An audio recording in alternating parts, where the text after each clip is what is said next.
Upang lubos na mapaunlad ang potensyal ng industriya ng halal sa pandaigdigang merkado, inilunsad ang isang Domestic Halal Industry Summit sa isang mall sa Taguig. Sa paglulunsad ng Domestic Halal Industry Summit nito ay 19 na magtatagal hanggang ika-21 ng Disyembre, tampok ang iba't ibang produktong halal kasabay ng pagpaparangal at pagkilala sa mga itinanghal na halal champions ng Department of Trade and Industry o DTI.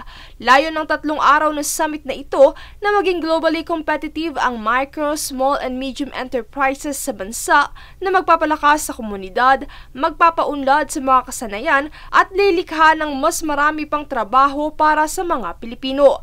Ayon kay Taguig Mayor Maria Laarni Cayetano, ang ugnayang ito ng Kagawaran at Taguig ay isang magandang oportunidad upang mapaunlakan at matarget ang nasa higit 40,000 Muslim sa Maharlika Village ng lungsod. As the host city, Taguig proudly supports this important initiative which reflects our commitment to innovation, inclusivity, and global competitiveness. This summit serves as a crucial platform for exchange, collaboration, and celebration, fostering partnerships that will open new doors for our halal industry domestically and internationally. Bukod sa lokal na merkado ay target ding maabot ng Pilipinas ang pandaigdigang kalakalan. For our MSMEs who are here today, the halal industry is a gateway to vast opportunities, enabling them to participate in domestic and international markets.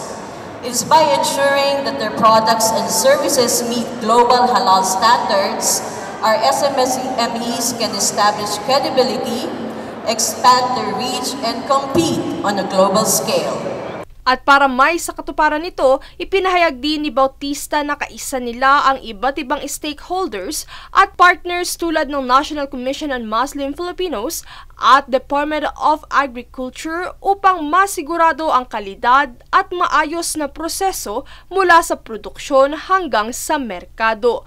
Bukod sa pamahalaan ay suportado rin ng Embahada ng Malaysia sa Pilipinas ang naturang industriya. Ito ay sa pangunguna ni Malaysian Ambassador to the Philippines, His Excellency Dato Abdul Malik Melvin Castellino. Samantala sa panig naman ni Senator Mark Villar, isa sa mga inisyatibong kanyang nais isulong ay ang budget para sa organisasyon ng halal sa bansa. Kaya ako po ay naniniwala po ako na kailangan natin i-push ang halal industry at nagpapasalamat po ako sa lahat ng organisasyon, lahat ng ating mga champions dahil walang tigil po ang kanilang pagtulak sa halal industry. Princess Castro, nag-uulat para sa One Media Network.